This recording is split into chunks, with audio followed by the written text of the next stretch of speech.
Buenas tardes, Arratsaldeon. Bienvenidos, bienvenidas a quienes os acercáis por primera vez, a las reincidentes. Es un gusto ver caras que repiten.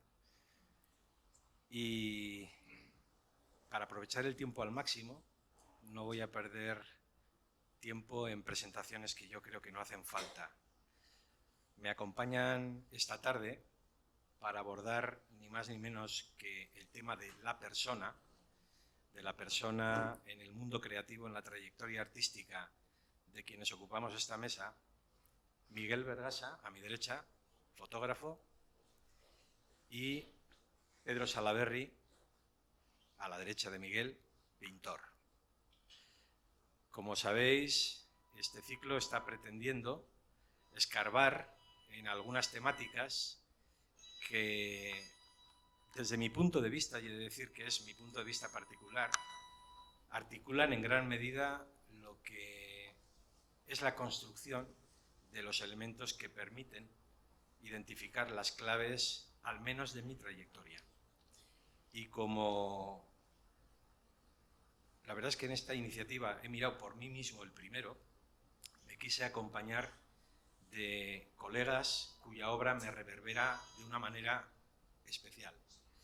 En el caso de Miguel y de Pedro, cuando les ofrecí la posibilidad de reflexionar acerca de la persona, aparte de un sí inmediato a la propuesta, ambos me dijeron que se sentían especialmente cómodos a la hora de pensar en la persona como uno de los elementos esenciales en su trayectoria artística. Por eso, en un formato similar al de ayer, lo que haremos será intervenir consecutivamente los tres para posteriormente iniciar un pequeño diálogo que sirva de entremés a lo que pueda ser la participación de quienes habéis tenido la gentileza de elegirnos frente al Mundial. Miguel, cuando quieras. ¿Qué hay? Buenas tardes. Primero daros las gracias a los que estáis aquí, porque además hace un frío que pela y por lo menos habéis tenido el detalle de asistir a estas charlas. Koldo, Pedro, muchas gracias por acompañar en esta charla. Y a ti, Koldo, darte las gracias por invitarme a participar en estas conversaciones, ¿no? Tengo que decir que cuando, creo que fue en febrero, ¿no? Más o menos, me llamaste y me dijiste que ibas a hacer esta exposición retrospectiva y que si quería participar en unas conversaciones, ¿no? Y además que iba a estar acompañado de Pedro Salaberry. Entonces, tu idea era proponer un tema a cada uno de las personas que íbamos a intervenir aquí, ¿no? Cuando me dijiste la persona, ¿no? En aquel momento, a los 2 días yo me fui al Google y puse la persona. La persona, según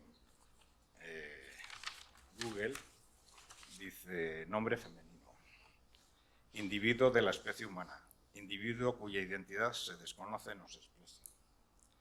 El concepto de persona es principalmente filosófico, aunque también en sociología y psicología se expresa como la singularidad de cada individuo de la especie humana. Vale.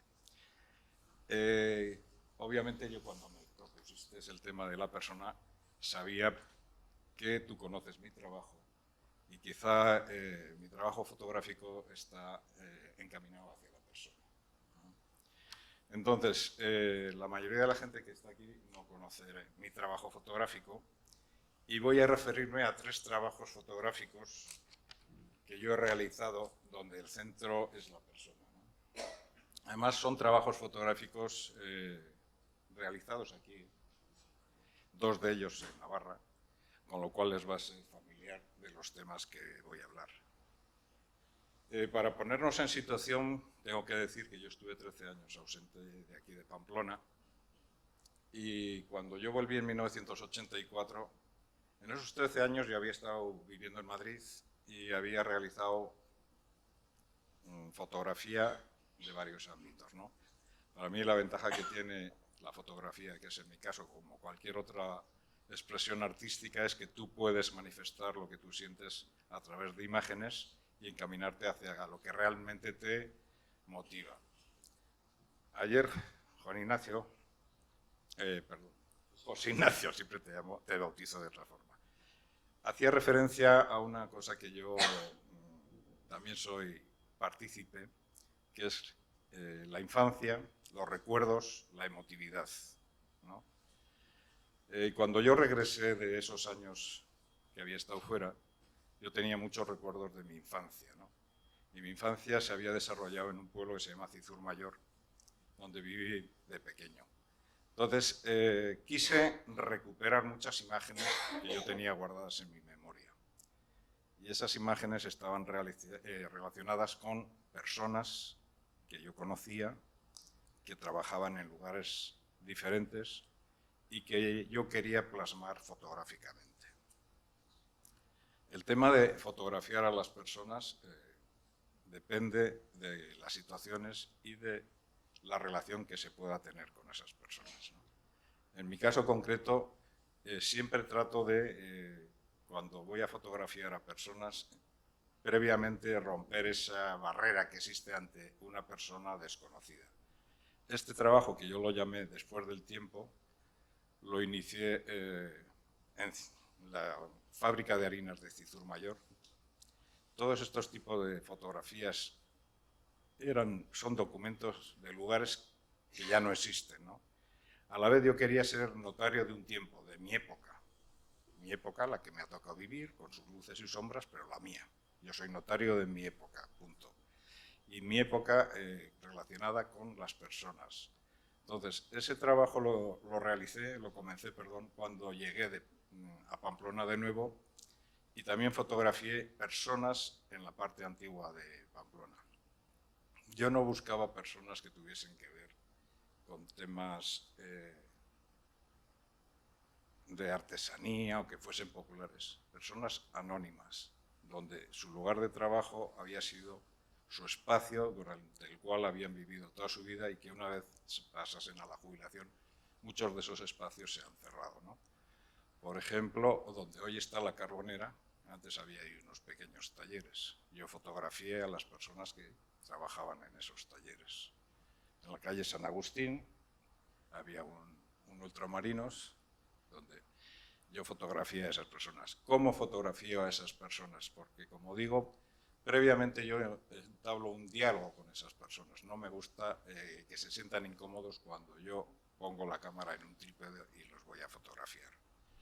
Entonces, mi relación con la persona, que es por lo que yo creo que Koldo me sugirió hablar sobre este tema, es primero hablar con ellos, comunicarme con ellos, que ellos se sientan cómodos y que yo sea capaz de, en esa imagen que yo tomo, reflejar no solamente a esa persona su escenario en el cual se ha desarrollado su vida. Entonces, este trabajo lo realicé en la década de los 80 y otro de los sitios donde yo tuve la suerte de fotografiar fue el aserradero de Calle de Lónguida, donde todavía estaba funcionando cuando yo realicé fotografías a los trabajadores de ese aserradero, ¿no? Entonces, digamos que ese primer trabajo tuvo como consecuencia el regresar a Pamplona y recordar sitios de mi infancia que yo quería documentar y sobre todo fotografiar a estas personas. Hay otro trabajo que tiene relación con Pedro, con Koldo y con José Ignacio, que lo llamo Un día en la vida de 5 artistas, también relacionados con las personas, ¿no? Todos los que estáis aquí veis exposiciones de pintura. En el caso de hoy tenemos aquí todo el trabajo de 40 años de Koldo. A Pedro Salaverry lo conocéis de sobra y a José Ignacio también. Pero, ¿qué hay detrás de ese pintor, de ese artista, cuando hace un trabajo? Yo tuve la fortuna de 1987 fotografiar a Antonio López y a Guillermo Pérez Vilalta en Madrid. En ese caso para mí era más difícil, porque en el caso de estos 3 artistas que hoy están aquí, yo ya tenía una relación que me facilitaba a la hora de fotografiarlos como personas en sus lugares de trabajo, puesto que había una sintonía y una empatía. El caso de Antonio López fue mucho más sencillo de lo que yo pensaba, porque Antonio López era una persona muy afable y muy asequible. Yo lo visité en su casa, me invitó primero a desayunar y luego ir a su estudio, comimos juntos. Entonces, toda esa relación que hay previa a lo que es ponerse ante una cámara facilita luego el que yo pueda tomar unas imágenes de esas personas, ¿no? Por último, hablaré un poco de mis trabajos en Latinoamérica, que quizá la mayor parte de mis trabajos están realizados ahí. Y voy a leer un pequeño texto que un artista paraguayo y director de un museo en Asunción escribió para la presentación de un libro sobre mis trabajos en Paraguay. Es cortito y dice: hace tiempo que Miguel Vergasa mira Paraguay, merodea sus parajes y sus lugares y sobre todo busca miradas con las cuales confrontarse. Dicen que todo retrato es básicamente la captación de una mirada. Si es así, quizá el enfrentamiento de esa mirada termina retratando también a quien retrata. Todo retrato, por eso, es en parte un autorretrato, pues refleja no solo una situación del personaje que posa, sino una relación entre él y quien le está mirando. Entonces, mis trabajos en Latinoamérica, y con esto termino, han seguido también un sendero que es en fotografiar a personas donde yo no he buscado, digamos, aquello que es exótico, ni he buscado la pobreza. En mis viajes a América he encontrado que las personas son seres humanos como nosotros, que tienen la misma problemática que nosotros y que tienen una dignidad. Entonces, esas fotografías que yo he hecho a lo largo de mis viajes a Latinoamérica reflejan a estas personas, bajo mi punto de vista, bajo mi mirada, queriendo mostrar su dignidad. Y eso es para mí lo más importante y lo mejor que he podido sacar de mis trabajos en Latinoamérica. Muchas gracias, Miguel. Luego entraremos en alguna pequeña matización, profundización, pero antes vamos a escuchar a Pedro Salaberry. ¿No se oye? ¿Ahora un poquito mejor? Sí. Disculpad. Digo, Pedro, que tomas el testigo, la persona en tu trayectoria, en tu mundo creativo, ¿cómo nos la explicas? Si es que tiene explicación. Hombre, explicación seguro. Otra cosa es que sea buena y que yo sepa explicarme. Pero bueno, gracias a todo el mundo por estar, a ti, Koldo, y a Miguel por acompañarme. Claro, ¿qué significan las personas en mi obra? Muchas veces se me ha dicho que no pinto personas, que están los paisajes y que las personas no están. Y es verdad, pero bueno, intentaré explicar por qué las personas siempre están en mi trabajo. Cuando uno se pone a pintar de esa manera en que ya quieres que tu forma o sea, que la pintura en la que te vas a meter sea personal, que sea lo que tú quieres decir, todavía no sabes lo que quieres decir, te estás haciendo persona y empiezas en esa edad en que uno se hace ya adulto y quiere intervenir en el mundo, quiere ser alguien.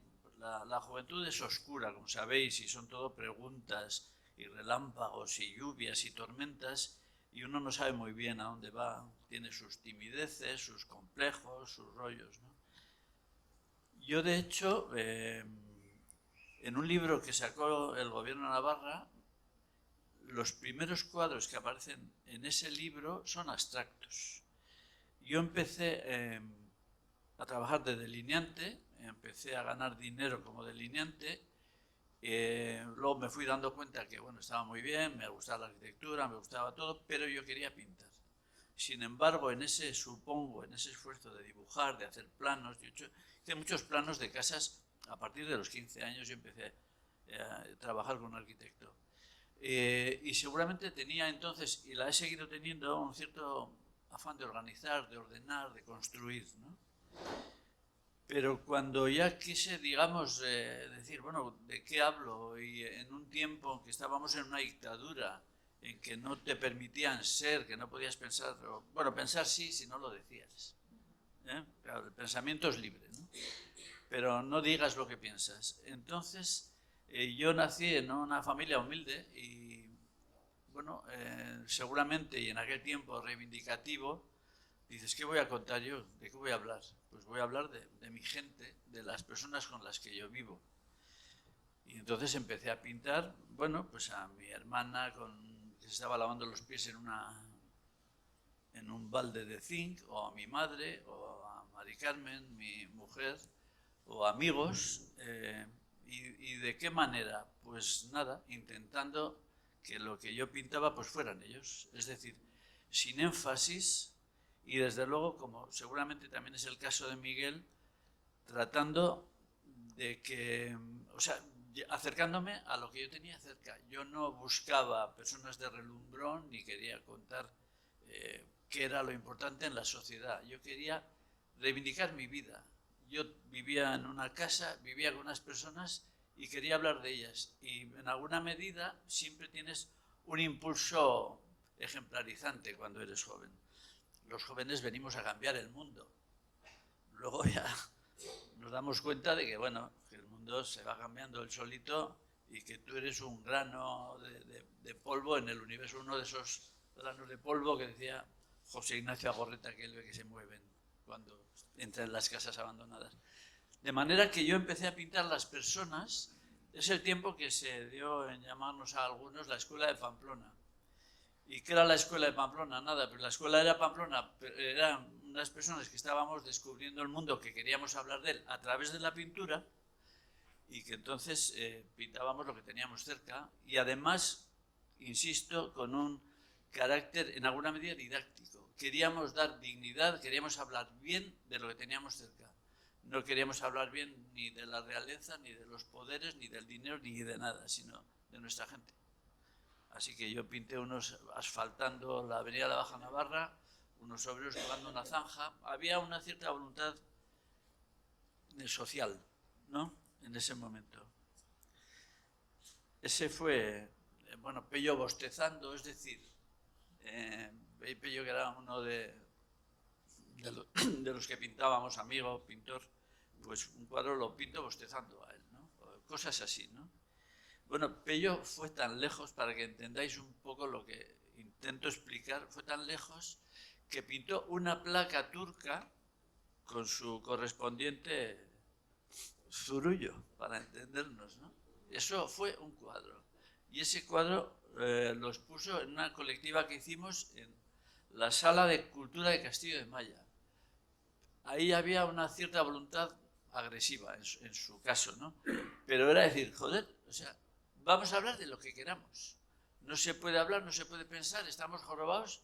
Bueno, pues yo voy a hablar, claro, eso tampoco era político, una placa turca, ¿no? Así que había una voluntad reivindicativa, una voluntad social, y en ese momento yo pintaba personas, como digo. Después viene un tiempo en que empezamos a tener coches, nos podemos mover más.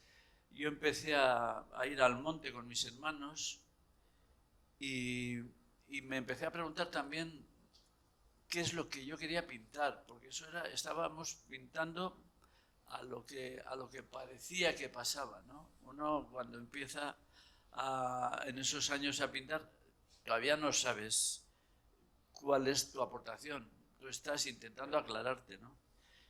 Empecé a ir mucho al monte, porque ya, como digo, teníamos coches, y empecé a descubrir que yo sufría mucho con la violencia. Es decir, eran tiempos llenos de problemas, había muchas manifestaciones, nosotros teníamos estudio del Casco Viejo, había movidas todos los días, teníamos que esperar a que se calmara la cosa para podernos ir a casa, porque estaba la policía por allá a pelotazo limpio. Y yo eso lo vivía con dificultad. A mí eso no me gustaba.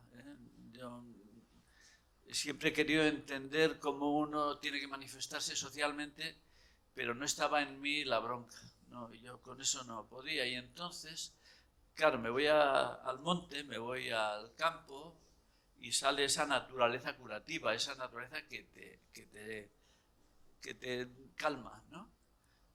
Estamos en el estudio con unas movidas todos los días y nos vamos al puente de Iroz a bañarnos y allá pues hace sol o no, hace frío y allá pues el sindicato Comisiones Obreras pues no dice nada y el Partido Comunista tampoco.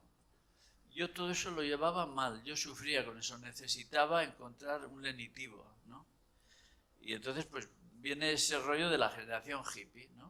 Las flores, la naturaleza, tal.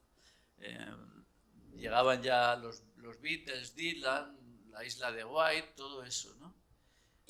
De manera que ahí empecé a encontrar una manera de hablar de la calma, de la paz. Y entonces, claro, y a la vez es una edad en la que la vida va pasando y me doy cuenta de que pasa. Eso de que va a pasar, parece que no pasa nada, ¿no? Uno de joven va hacia el futuro, pero hay un momento que el futuro va muy deprisa y de repente tienes una sensación de que se va la vida, de que no la detienes. Además, en mi caso, yo digamos que abandono las ideas de que luego hay una vida mejor y que vamos hacia el infinito de una vida posterior y me quedo con la vida que tengo, nada más, y está pasando, ¿no?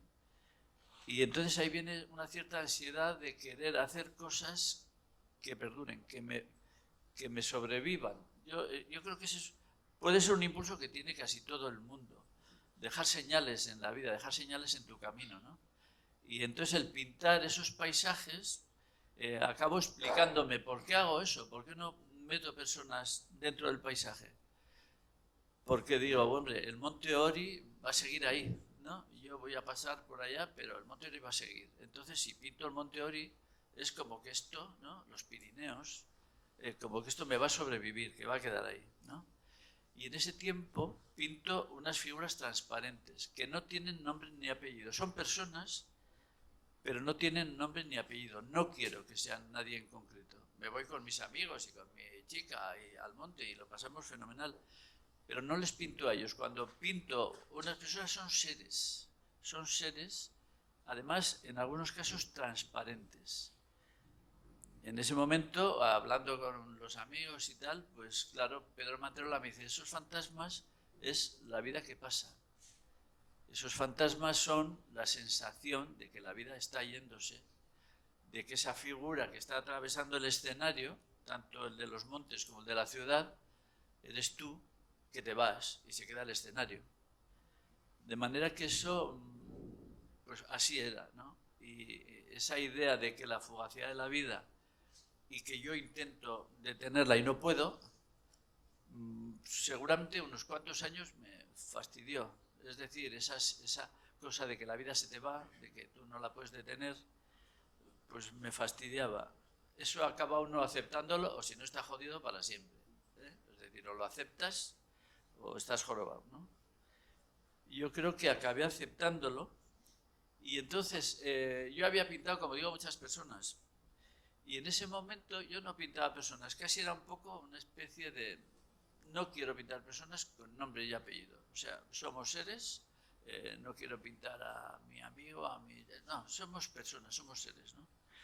Cuando hice la primera exposición individual había una figura que también no era nadie, hombre, yo sé que era Mari Carmen, mi mujer, pero yo la pongo a ella no porque es ella, es una figura que está en la mitad del paisaje y escribo en el catálogo, en medio del paisaje habita una figura que recuerda, vive y espera. En definitiva, es una persona que tiene un pasado, que lo está construyendo, se da cuenta en dónde vive y espera todavía al futuro, ¿no? Es decir, ya había ahí ya me iba yo aclarando con cuál era el mundo del que yo quería hablar, ¿no? A la vez empecé a pintar también cosas muy sencillas, la chimenea que veíamos por la ventana, siempre también con esa cosa de no buscar lo pretendidamente bello, lo que todos damos por mejor, sino bueno, lo que tenemos al lado. En definitiva, queriendo intervenir y queriendo decir la belleza la ponemos nosotros. Yo pongo la belleza. Yo decido que es bello. Y yo decido que esa chimenea que es vulgar, si yo la pinto, la estoy dignificando. Estoy diciendo, vuelve a haber un esfuerzo ahí por cambiar el mundo. Por decir, yo quiero intervenir y quiero hacer que el mundo sea bello. Y para eso lo pinto, ¿no? En ese no pintar las personas, nos íbamos al campo, nos íbamos al monte, y yo mismo me preguntaba, porque me decían muchas veces, ¿y por qué no pintas gente? Bueno, yo daba esa explicación, como digo, pues... Y en una ocasión, siempre cuento esta anécdota, pero es que me parece que es reveladora, por lo menos de mi trabajo. Nos habíamos ido a las landas, que nos íbamos muchas veces, con nuestros hijos, los amigos, nos cogíamos bicis y nos íbamos por ahí, nos metíamos algo de comida en una bolsa y nos íbamos con las bicis por ahí. En una ocasión de tantas, nos pusimos así en corro, todos los amigos, nuestros hijos andaban por ahí y había una niña pequeñita de 8 meses que era muy graciosa, la pusimos en el medio. Y aquella niña nos miraba a todos y comía de todo lo que pasaba por el corro. Y fue una especie de epifanía. Digo, joder, no hay nada más bonito en este paraje maravilloso de las landas, de agua, de árboles y tal, que esta niña. ¿Qué hago yo? ¿Qué ando yo? O sea, pintando el paisaje, si son las personas las que me explican, las que... Yo estoy aquí por mis amigos y estoy aquí por esta niña. Sí, las landas, pues a mí qué más me da. Las landas, los piris, lo otro. Y entonces vine a ver, o sea, lo más importante son las personas, duren lo que duren. Es decir, Rita todavía vive, afortunadamente, en ese momento tenía 8 meses, pero no se podía comparar con el lago de Sustón, o sea, yo me quedo con Rita. Entonces, digamos que mi consideración sobre el pintar personas cambió, y en ese momento pinté un montón de personas. Es cierto que sin integrarlas en los paisajes. Es decir, cuando yo pintaba y sigo pintando personas, pinto a una persona ya esta vez con nombre y apellido. Es decir, es un cambio importante. Lo había hecho, ya había pintado a mi mujer, ya había pintado a mi madre, pero no con la carga ideológica que en ese momento adquirió. En el momento en que me doy cuenta de que son las personas, que mi destino son las personas, que el universo, que el Ori, que los Pirineos, que muy bien. Y a mí que más me da si duran cuando yo no esté. Sin embargo, me importa mucho qué le pasa a mi mujer y qué les pasa a mis hijos, ¿no? Esa idea de que la he manejado mucho y que la sigo manejando, de que Pamplona es el escenario de mi vida, ¿no? Y se quedará, cuando yo no esté, se quedará el escenario. Y eso que antes le daba un valor, ahora, bueno, se lo doy, pero menor. Vale, pues que se quede el escenario. ¿Qué me importa, no? A mí me importa la gente con la que yo vivo ese escenario. A ver, un momento que... A ver si me ha apuntado alguna otra cosa.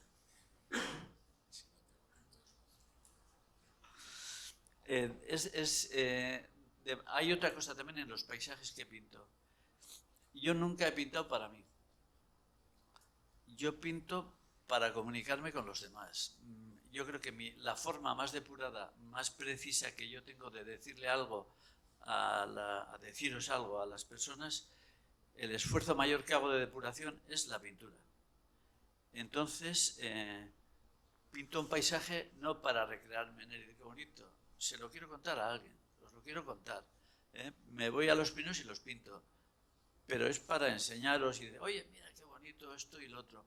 Y ya a estas alturas, sin la cosa de querer convencer a nadie de nada. Es decir, ya he dejado de ser joven, desde antes de ayer más o menos, y ya mi idea no es, digamos, elaborar un discurso de cara a los demás, sino compartir. Yo vivo cosas que me emocionan, vivo cosas que me gustan y las quiero compartir. O sea, no las pinto para mí, yo nunca he pintado para mí, solo.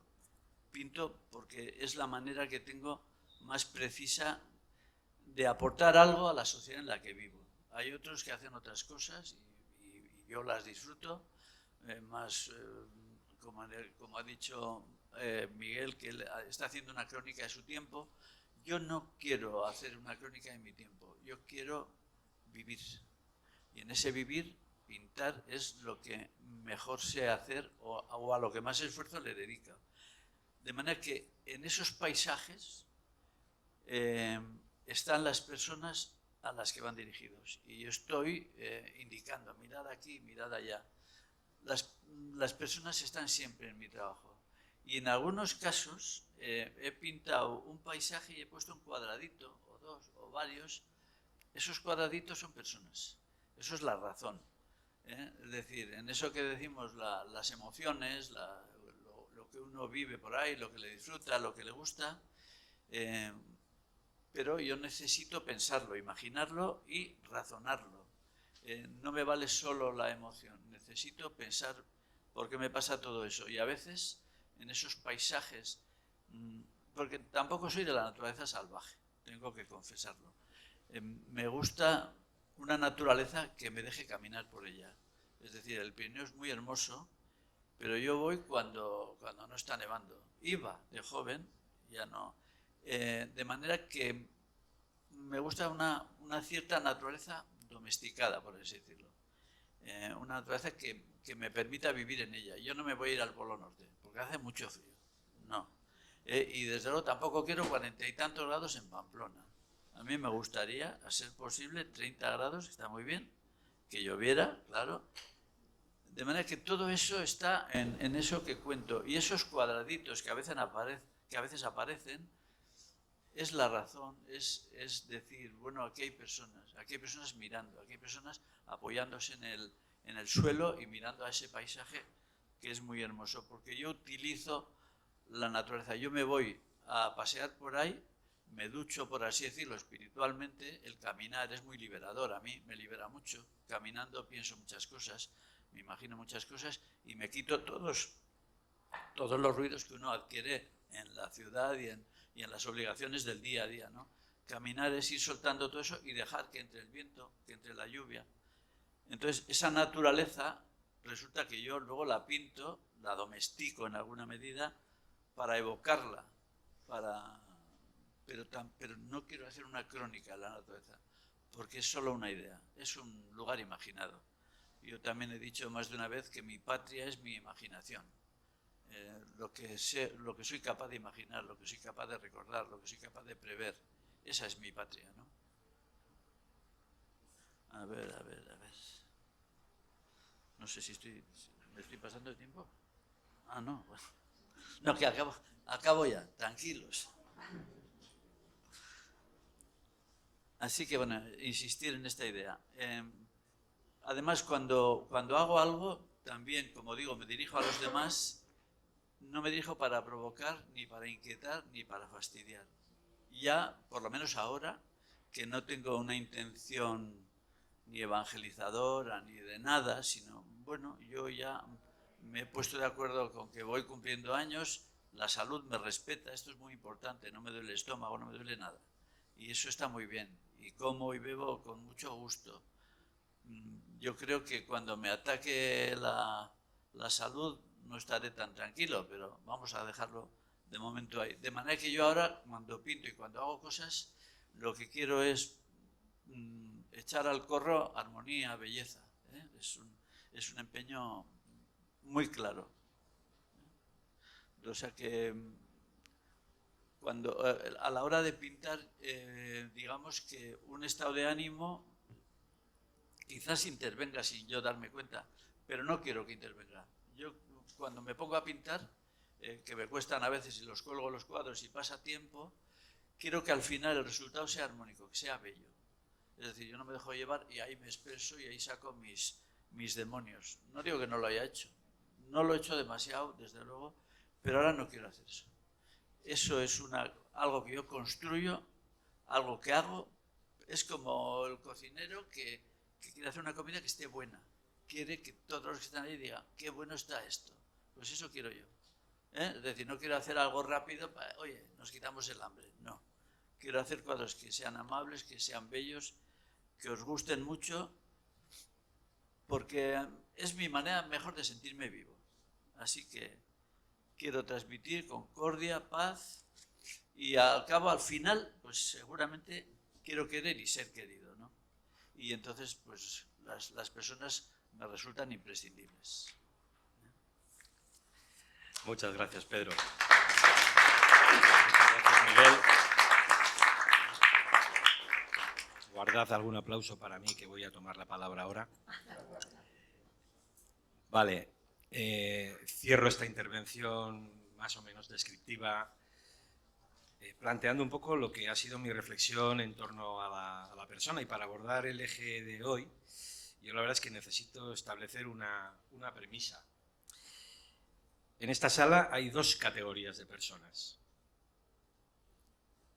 yo y vosotros. O mejor dicho, los tus que hay dentro del vosotros. Y voy a hacer esa diferenciación porque a mí por lo menos me aclara. Yo como persona he pasado de ser alguien que pinta a ser un pintor.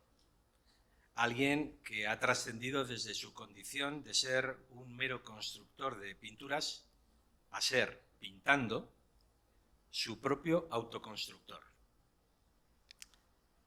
Yo soy quien soy en mi versión más deseable cuando pinto. Y sin la pintura mi vida estaría incompleta y devaluada. Tú, vosotros, como personas destinatarias del estímulo que lanzo a través de mis obras para impactaros, sois los potenciales protagonistas de una posible experiencia estética, de una conmoción que hace que quien la llegue a vivir sienta la vinculación a un mundo del que es parte y a la vez amplíe su conciencia de sí mismo. Ahí es donde yo encuentro la diferencia entre ser pintor y ser artista, en la capacidad para generar, no ya en uno mismo como creador plástico, sino en el otro, una experiencia estética. Recomiendo, para quien tenga ganas de profundizar en este asunto, la inmejorable para mí definición que Félix de Azúa hace de artista en el Diccionario de las Artes, que si no tenéis este libro, os recomiendo que os lo regaléis estas Navidades porque es magnífico. Solo por leer la definición que hace de artista merece la pena tenerlo. Quienes estuvisteis ayer ya sabéis que yo estoy utilizando, y voy a hacerlo hoy también, y lo haré sucesivamente, una estructura que me permite por lo menos manejarme con un poquito más de claridad conmigo mismo y que supone repasar los aspectos relacionados con lo que me inspira, lo que tiene que ver con la elaboración, con los procesos, y aquello que tiene que ver con la difusión de mis productos. Por lo tanto, hoy lo que voy a hacer es hablar de personas que me inspiran, de personas que son esenciales en la elaboración que me permite desarrollar mis procesos creativos, y también de personas que son fundamentales en la difusión de lo que hago. Ayer también me apoyé en un binomio de contradictorios. Hoy voy a hacer lo propio, y para organizar mejor lo que quiero contar, voy a hablar primero de los influyentes en mi yo y después hablaré del yo como influyente en otros.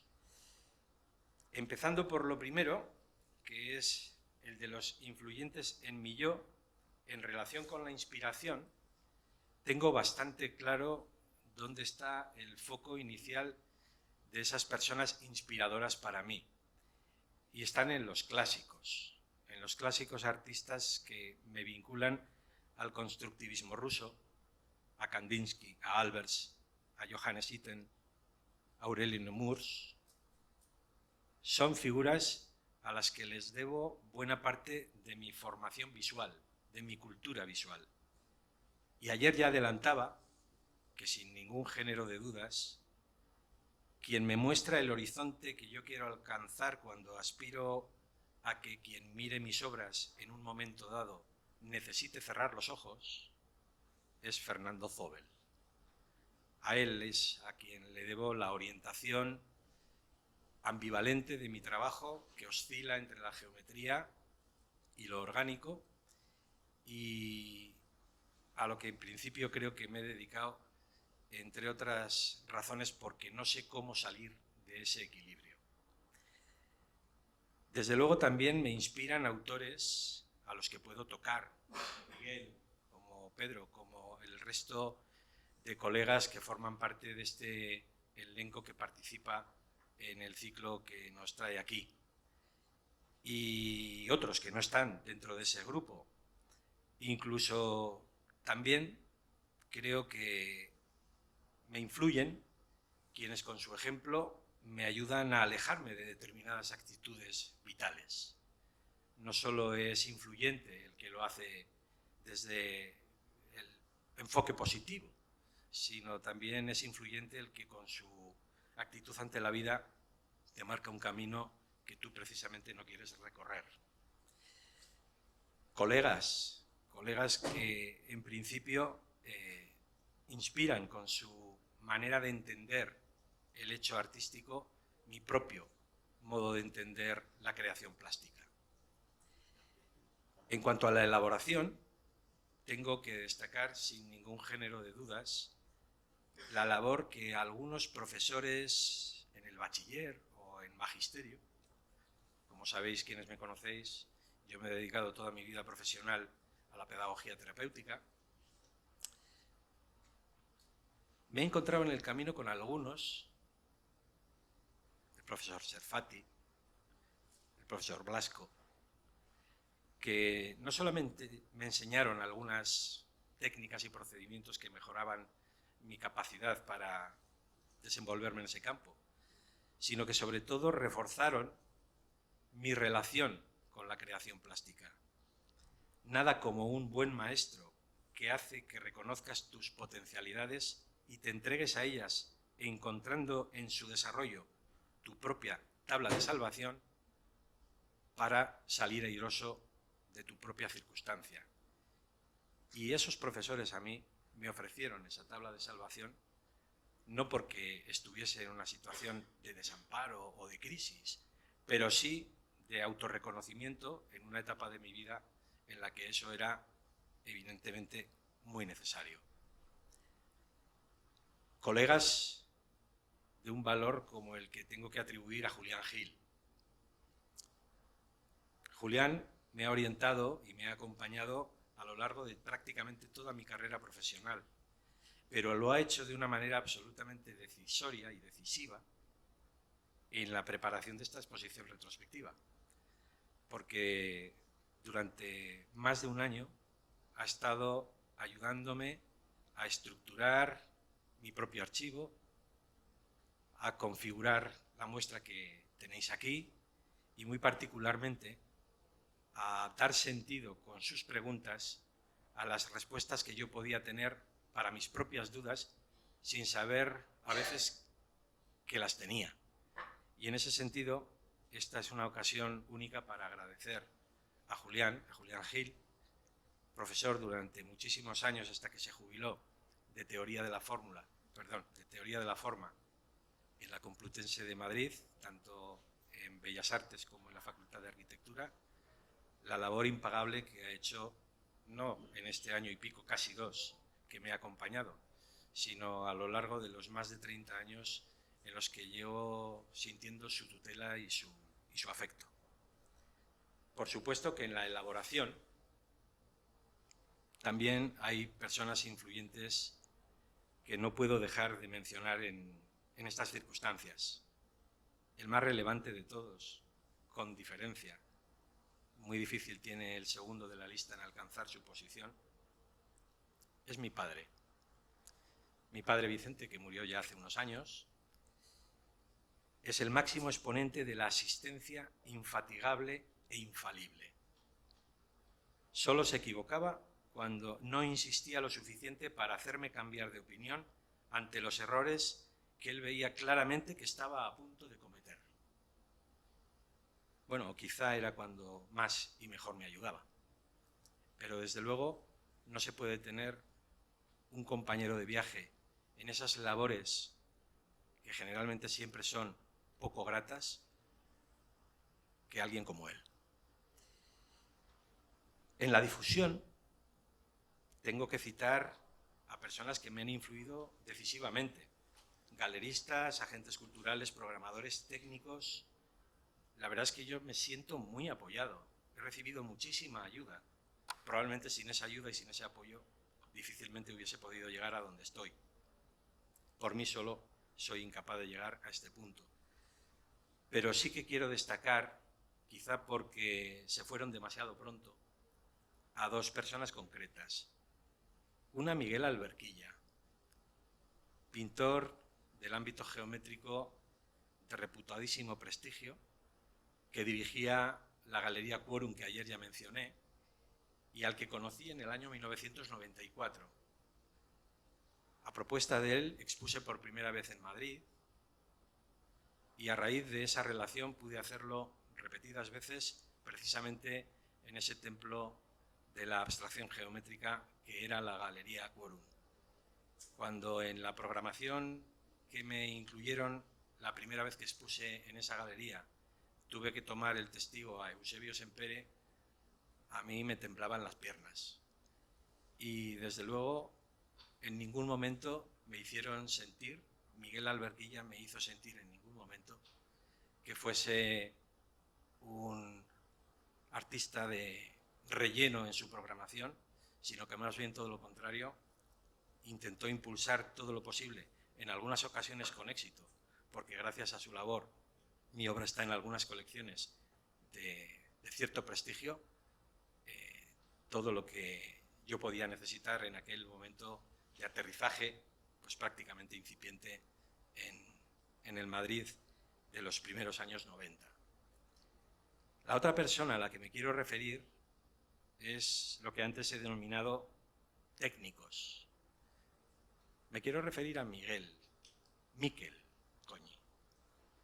Goñi, fotógrafo. A Miquel Goñi lo conocí en el año 98. Se encargó del reportaje fotográfico de la exposición que yo tenía entonces en el Planetario, que a la limón con la que simultáneamente había en el Museo Gustavo de Maeztu de Estella presentaba la serie Physis, que es esta que tenéis justa a vuestra derecha. Miquel Goñi fotografió aquella exposición de una manera que a mí particularmente me cautivó. Y a partir de ese momento se convirtió en cierta medida en mi fotógrafo de cabecera. Siempre se encargó él de documentar mis exposiciones y siempre lo hizo desde una complicidad y una comprensión de mi trabajo que a veces me parecía sobrecogedora. Sus comentarios desde el punto de vista fotográfico sobre lo que yo estaba haciendo eran muchas veces un estímulo añadido con el que seguir trabajando. Voy a hablaros ahora brevemente de los influidos por mi yo, que también considero que tienen un capítulo, aunque en este caso creo que voy a tener que referirme a ellos de una manera muy vaga, muy difusa, muy anónima. En relación con la inspiración, me gustaría reposar en un lugar así a mi muerte. Esta frase me la dijo un hombre mayor, un anciano, que estaba mirando mi obra 1530, era el título que yo di a la interpretación que hice al homenaje a Velázquez, del que ayer también hablé un momento, y que presentaba en el Museo Jorge Oteiza de Alzuza.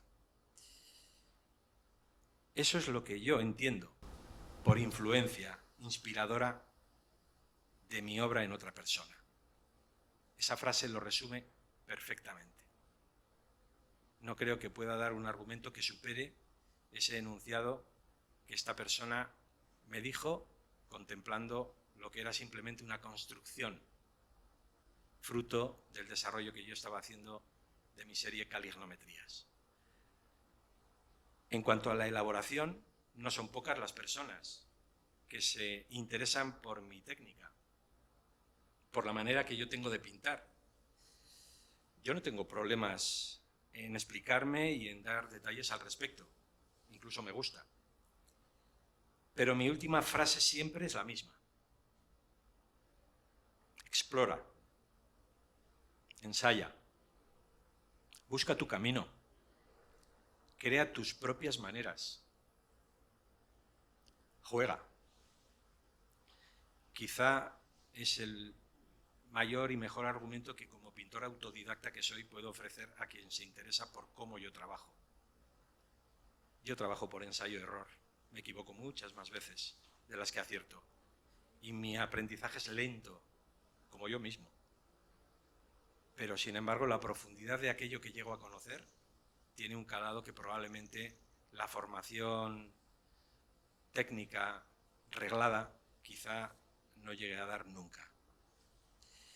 Termino con la difusión. Y aquí voy a hacer una reflexión que también ofrezco a mis compañeros de mesa para ver qué piensan al respecto. Exponer públicamente la obra de uno es un acto de clara vocación de influencia, generalmente no suficientemente sopesado cuando se lleva a efecto por primera vez. Exponer lo que haces realmente es una osadía, que ha de tener asumida su razón de ser última. Yo empecé a exponer para validarme y para superar mis dudas de autodidacta acomplejado. Ahora muestro mi trabajo fundamentalmente para encontrar almas gemelas. Mis cuadros son cañas que lanzo al río para ver si alguien se engancha con ellas. Ayer terminaba con 3 pequeñas conclusiones, hoy voy a hacer lo propio. Inspiración. Me inspiran las personas que, como la nieve, mejoran cualquier paisaje con su mera presencia. Elaboración. No haber recibido formación técnica y académica específica me ha llevado a interesarme con enorme curiosidad por los procesos creativos ajenos. Anda que no le he copiado yo veces a Pedro Salaverry. Difusión. Cada contemplador de mi obra amplifica con su mirada el sentido que tiene para mí crearla. Y también, como ayer, terminaré con una pregunta a la que yo mismo me doy respuesta. ¿Quién hace que en la vulgaridad de mi vida suceda algo mayúsculo? Tú. Tú que me superlativizas. Gracias.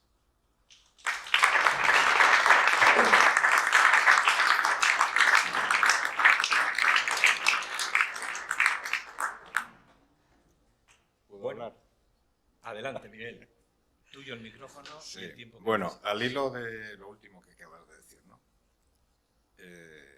Pedro ha dicho también que él pinta para la gente, ¿no? Y para exponer. Tú dices que expones, ¿no? Ay, perdonad, que hablo siempre para mi camisa, ¿no? Claro, yo entiendo que cada uno tiene su planteamiento cuando hace una obra, un trabajo. En vuestro caso pintáis, en mi caso fotografías, ¿no? Yo no he hecho muchas exposiciones a lo largo de mi trayectoria, pero sí que he hecho mucha fotografía. ¿Cuál es la finalidad última por la cual hago fotografía? Digamos que hago fotografía porque me ha apasionado desde hace 50 años que empecé. En 1972 tengo mis primeras fotografías, ¿no? Independiente de que, evidentemente, si hago una buena exposición, eso me gusta, me agrada, tengo mi propia vanidad. pero sí que soy consciente de que no, como último fin, no he hecho fotografía para exponer.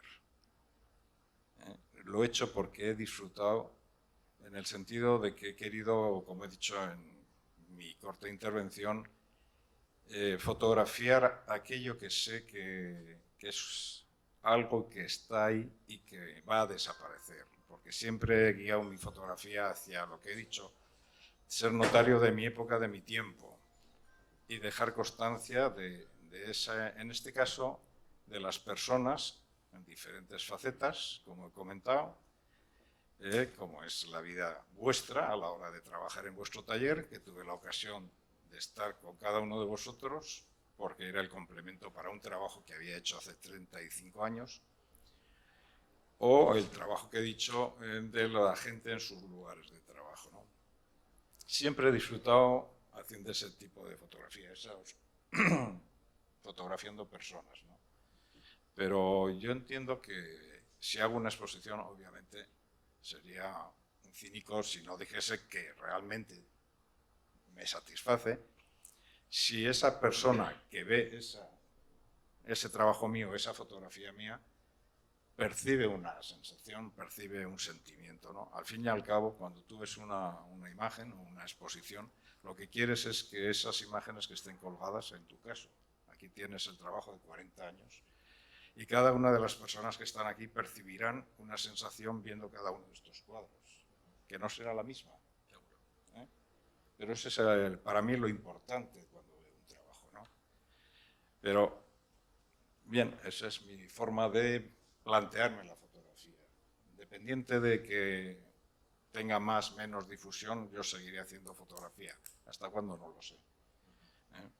Digo, como contrapunto a quizá el comentario que ha hecho Pedro, de que, bueno, pues yo leí hace tiempo el libro de conversaciones con Manuel Hidalgo, de Pedro, y lo he vuelto a releer cuando tú me dijiste que íbamos a hablar sobre la persona. Y tienes razón en una cosa, sí hay personas en tu obra, tanto en esas siluetas de personas como en lo que acabas de añadir de que en muchos de tus paisajes existen las personas. El planteamiento que tú haces de las personas a la hora de trasladarlo a tu pincel es diferente que el mío, obviamente. Cada uno tenemos un concepto, ¿no? A mí me gusta fotografiar a la gente en sus escenarios. O sea, mi fotografía es más estática, no es una fotografía dinámica. Quizá en mis trabajos de Latinoamérica hay algunos reportajes. Yo no soy un reportero de prensa, soy un fotógrafo que fotografía historias que me gusta contarlas con imágenes. Me he referido básicamente a los dos trabajos de aquí, el de Navarra, el de Después del Tiempo, y el que hice con vosotros tres como ampliación de uno que hice hace 35 años, porque quizá la gente que está aquí tiene más conciencia de estos lugares que yo he mencionado, ¿no? Aquí en Navarra. Pero bueno, es mi planteamiento, es mi forma de plantearme la fotografía, que es tan válido como el vuestro. Ya que tienes la palabra y puedes quizá profundizar en algo que a mí particularmente me ha interesado sobremanera, que has comentado al final, me gustaría preguntarte si tú, más que fotografiar personas, fotografías dignidades. Y si es así, ¿cómo consigues eso? Sí, a ver, paralelamente a cuando yo regreso de Madrid aquí a Pamplona, comienzo mis viajes a Latinoamérica, ¿no? por circunstancias de que tenía un amigo de mi época de la Universidad de Madrid en Paraguay. O sea, porque la gente me pregunta, ¿y cómo se te ocurre ir a Paraguay? Pues esa fue la razón, ¿no? Cuando yo llego a Paraguay, primer país latinoamericano que conocí, descubro todo un mundo, ¿no? Un mundo. A ese primer viaje han sucedido muchos otros. Mis trabajos básicamente hay 3 países en los cuales yo he trabajado más, que son Paraguay, Bolivia y México. He estado en otros países, pero no he trabajado con la intensidad que trabajo en estos. ¿Qué me ocurrió cuando yo empecé estos viajes con respecto a tu pregunta sobre la dignidad? Hay mucha gente que me pregunta, bueno, pero es que fotografía es la pobreza. No, yo no fotografía, ni me interesa fotografiar los conflictos. Hay otros fotógrafos, otras personas que se dedican a fotografiar eso y otros se dedican a fotografiar la pobreza. A mí me interesaban las personas. ¿Por qué? Porque esas personas que yo he conocido en estos países latinoamericanos, primero me han recibido con una hospitalidad enorme. Me han tratado muy bien. Y sobre todo dentro de esa pobreza en la cual existe y abunda. Porque esto lo repito, porque hace 3 años en Tudela estuvo una exposición de Sebastián Salgado en la Casa del Almirante. Y recuerdo que estábamos varios de los que estamos aquí. Y Salgado comentó, y yo claro, cuando le oí decir eso, me unía a esa afirmación, ¿no? Dice, he visto desde el viaje que he hecho desde Madrid a Tudela cómo viven ustedes y cómo viven aquí, ¿no? Y ustedes se creen que el resto del mundo vive como ustedes. Y ustedes viven en una burbuja. El resto del mundo es lo que van a ver en estas 170 fotos que él había colgado ahí en la Casa del Almirante, ¿no? Esa es la realidad del mundo en que vivimos. O sea, nosotros vivimos con nuestros problemas, que lógicamente los hay, pero el área de confort que tenemos aquí en España y en Europa y en Norteamérica no existe en la mayoría del mundo. De ahí vienen los problemas que existen, básicamente, ¿no? Entonces yo no quería retratar ni fotografiar a las personas en su miseria. Quería retratarlos en esa dignidad que dentro de su situación social en la cual viven, la tienen. Y ese es el leitmotiv de mis trabajos en Latinoamérica. Es que supongo que cuando utilizamos conceptos tan conocidos, pero a la vez tan sutiles como el de dignidad, quizá tuviésemos primero que ponernos de acuerdo en qué entendemos, ¿no? por dignidad. Yo no sé si es una forma muy simple, muy reduccionista de definirla, pero creo que la dignidad es algo tan básico como el valor intrínseco de la persona. Claro, ni más ni menos. Para mí, van por ahí tus... Sí, es el respeto hacia esas personas, sea de la clase social que sea. Porque para mí es un ser humano que tiene los mismos problemas que tenemos hoy en día aquí. El tener un trabajo digno, tener una sanidad y el tener una educación. Pero ese problema lo tenemos aquí y lo tienen allí. Y eso es así en general en todo el mundo. Solamente que allí se da con muchísima más elevado. Pedro, ¿me permites una pregunta? No. Vale, pues entonces te haré 2. La primera, ¿tienes hora? A ver si tengo horas. Sí, para ver cómo vamos de tiempo. Y la segunda, mientras buscas el reloj, a mí me interesaría que hablases un poquito de esa visión de la persona que tú tienes más allá de la actividad artística, pero que está relacionada con todo lo que es el mundillo artístico. Yo creo que eres el visitante más asiduo de exposiciones que jamás haya conocido. No sé si te pierdes alguna, pero desde luego si te pierdes alguna debe ser por causa mayor. Cuéntanos un poco. ¿Es una enfermedad? ¿Es un vicio? ¿Qué es esto? Evidentemente una enfermedad. Sin cura, además. Sí, soy un hooligan, es decir, me gusta ver lo que hacen los demás, el paisaje que disfruto muchísimo es qué hacen otros y por qué lo hacen. A lo largo del tiempo he organizado más de una exposición colectiva y ahora que me lo preguntas, claro, ¿y por qué hago eso? Por placer, desde luego, porque en alguna medida, y aunque yo diga que no quiero mandar mensajes, pero sí me compromete la sociedad en la que vivo y quiero conocerla bien. Y además, preguntándome por qué pinta Koldo esto, por qué hace esto tan ordenado o tan preciso, o por qué el tipo dice, de esta obra que empiezo ahora voy a hacer 64 piezas, ¿no? Que yo ante una afirmación de ese calado Para mí diría, yo me cuelgo a la tercera, pero Coldo Sebastián dice que vale 64 y las hace. Y claro, a mí eso me interesa. ¿Por qué? ¿Qué tipo de persona se plantea eso? ¿Por qué Chumar Guiñariz hace lo que hace? ¿Por qué Sagrario San Martín pinta esas cosas? Tal? Es que eso es que es muy bonito. ¿Por qué busca esas casas? José Ignacio o Carlos y Juana andan por ahí con un trípode de sitio en sitio, con un trípode que lo tienen que llevar aquí y ven una esquina y a fotografiarla. A mí es que eso me gusta mucho saber. La condición humana, me interesa. La curiosidad. O sea, yo de crío pensaba que no era curioso, pero luego me he ido dando cuenta que sí. ¿Por qué? Porque eso es, digamos, conocer es que amplía tu mundo vital. En la medida que entiendo más a José Ignacio o a cualquiera, conozco más el mundo. Y entonces es que es muy divertido. A mí eso me divierte mucho. Y hacer cosas y ir a las exposiciones, también puede que sea que si a lo mejor mi mujer diría que no puedo parar en casa, a lo mejor. Pero es que me gusta ir a los sitios y es una de mis diversiones.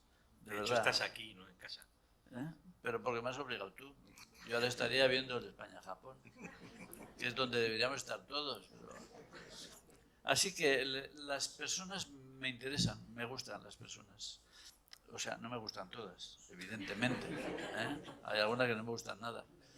Pero bueno, hay muchas que me gustan y entonces los matices de por qué esto y por qué lo otro, al descubrirlas me descubro. ¿Sabes? En definitiva, esa es la pescadilla que se muerde la cola, la cabeza y el costado. Sí. Hablando sobre las conversaciones que mantuviste con Manuel Hidalgo, sobre esto de visitar exposiciones, decías que algunos iban a visitar exposiciones porque no tenían otro que hacer. Bueno, claro, seguro. Entonces era una forma de igual resguardarse del frío que hace hoy. Claro. Y tal, ¿no? Y además las reviews son gratis. Si entras en un bar te cobran. Exacto. Aquí... Entonces, bueno, pues el abanico es tan amplio que efectivamente el que va a haber una exposición puede tener sus motivos de intentar recibir sensaciones de la obra que va a ver o de pasar la tarde. Yo suelo decir, y además me lo creo, que el arte es maravilloso porque cada persona somos de una forma determinada. Pero tú puedes ser carpintero y haciendo sillas o mesas, pues no se te nota la diferencia. Pero en cuanto uno pinta algo, dibuja algo, hace fotos, ya está dejándose ver. Y cada persona es diferente a otra. Esto es un gigantesco supermercado de maravillas. Además es gratis. Tú vas de exposición en exposición y ves gente diferente. Y uno es más triste, otro es más alegre, uno es más expresivo. No hay nada como el arte. En la lectura, en todo. Es decir, es un mundo inabarcable. Yo estoy descubriendo artistas constantemente que no conozco. Si a nada que te metas en libros, en cosas, porque, claro, yo también he encontrado muchas veces cuando yo empecé a pintar, lo que veías es lo que tenías al lado. Pues teníamos la sala de García Castañón y veíamos los paisajes que aquí se pintaban. Luego, un día descubres un libro a Van Gogh, que ya se había muerto el hombre, pero nosotros no lo conocíamos. Y empiezas a descubrir cosas. Y es que es una floración, esto es la primavera. Cada persona es un mundo que nos aporta su mundo a nosotros, ¿no? Así que, claro, es que es un paisaje. Si te vas al Pirineo, pues el Lori siempre es el Lori. Pero aquí en esta sala siempre es diferente el que hay. Y eso es hermoso. Te gusta más, te gusta menos. Pero claro, para mí es una aventura. Porque al cabo yo quiero vivir cada día con intensidad. Quiero vivir cada día divirtiéndome, disfrutando, y entonces pues a mí el arte me aporta todo eso. Y hay otra cosa también, que un día te das cuenta que no hay que irse a ninguna parte. O sea, que vale, está muy bien, te vas a Madrid, te vas a Nueva York, muy bien, pero aquí hay mucha gente que hace cosas. Y en la vida de cada uno hay momentos mejores y peores. Es decir, también a mí... Ahora, de repente, tenemos aquí tu expresión, pues yo podría decir, me interesa más este momento de Coldo Sebastián que este otro. Pues eso mismo también es divertido. En un momento tú eres joven y te manifiestas de una manera, luego eres mayor y te manifiestas de otra. Bueno, pues está todo lleno de matices. Ya digo, esto es un Leclerc, pero vamos, de unas dimensiones planetarias. Y yo entro ahí y me divierto. Bueno, yo creo que es momento de que si alguien tiene interés en preguntar, hacer alguna aportación, pues pueda hacerlo. Hay por ahí un micrófono ambulante, si alguien quiere hacer uso de él, pues que levante la mano y no sé muy bien quién se lo acercará. Voluntarios. Adolfo. Si hablas Micrófono. un poco alto, también es... Y sin ¿Micrófono está mascarilla, por ahí? mejor. No, hoy no hay micrófono. Ayer Sí, todavía estaba. Sí. A ver. Hubieras comentado que a ti lo que no te gusta es llegar a una persona enfrente y llegar con tu título de tratamos porque le haces sentir incómodo. Y yo sí que conozco bastante bien que también tú te sentirías incómodo en esa situación. Si debes establecer esa relación y es después cuando lo fotografía. Tú no le conocías a Antonio López, pero él se abrió completamente contigo y te permitió precisamente ese entorno. Yo recuerdo una vez vi una película de... Bueno, hoy se ve bien. Sí, sí, tú tienes buena voz, no como yo que hablo para mí. Cuello. Una vez vi una película, no recuerdo mi memoria me vuelve a traicionar, No creo. de un fotógrafo muy elegante que iba con su Leica, en la calle, que iba con su Leica y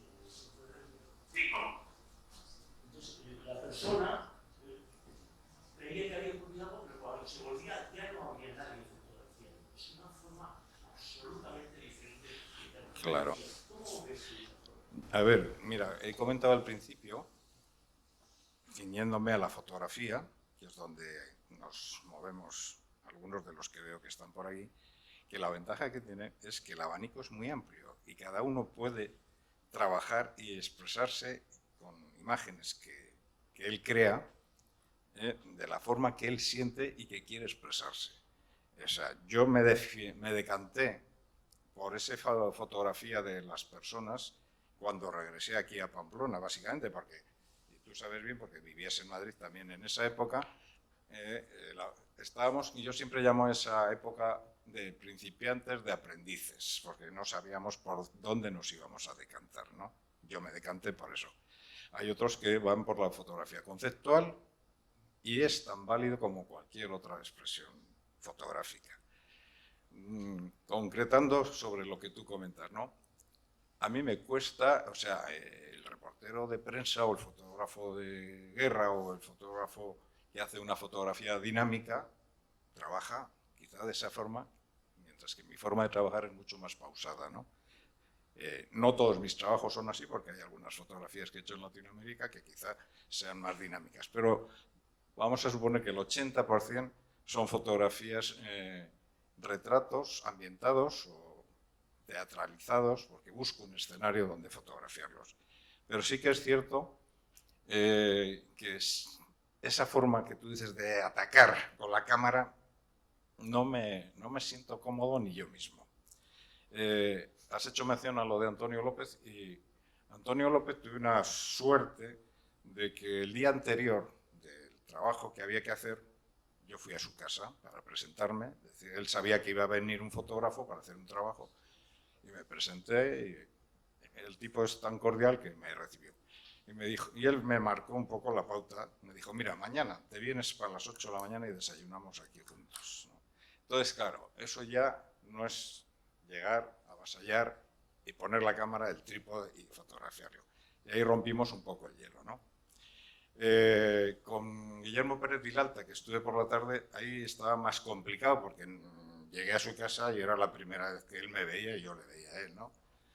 En el caso de estos tres señores que están aquí, afortunadamente no tenía ese problema, ¿no? A Coldo lo conozco desde el 87, creo, ¿no? A Pedro también. Y fíjate, con José Ignacio es el que menos conozco, pero tuve la suerte de conocernos en una exposición que hiciste en la Ciudadela. Y ahí mantuvimos un diálogo donde hubo una sintonía y una empatía, ¿no?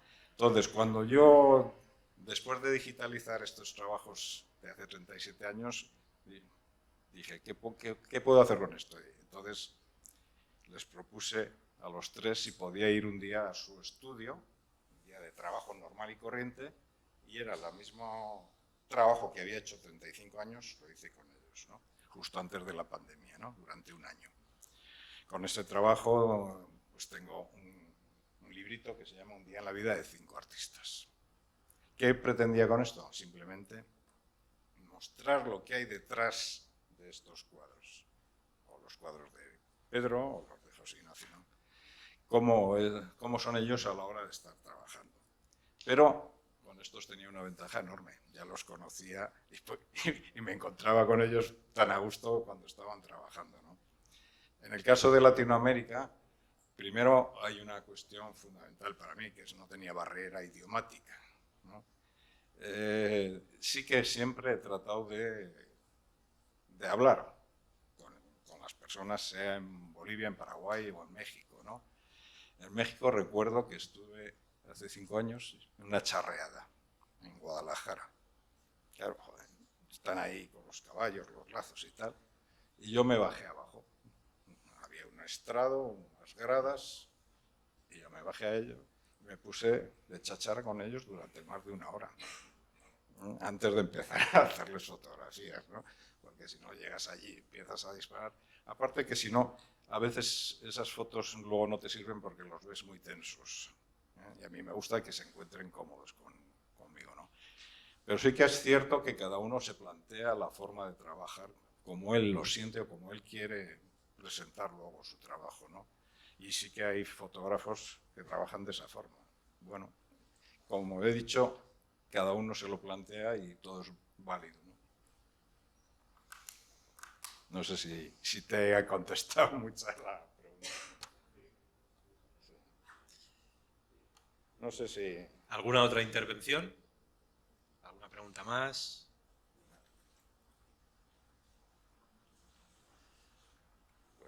Pues lo damos por terminado aquí. Que no se os olvide para que, si os apetece, podáis acudir. ¿Cuál es la próxima charla? Sí, estaba buscando la tarjeta en la que eso se recoge. Que el próximo martes 13 de diciembre, Mari José Recalde, aquí presente, y Alicia Otaegui, pues plantearán un poquito lo que su trayectoria artística y su mundo creativo tiene de relación, ni más ni menos que con el objeto. Ánimo, programaros para venir y aquí nos encontraréis.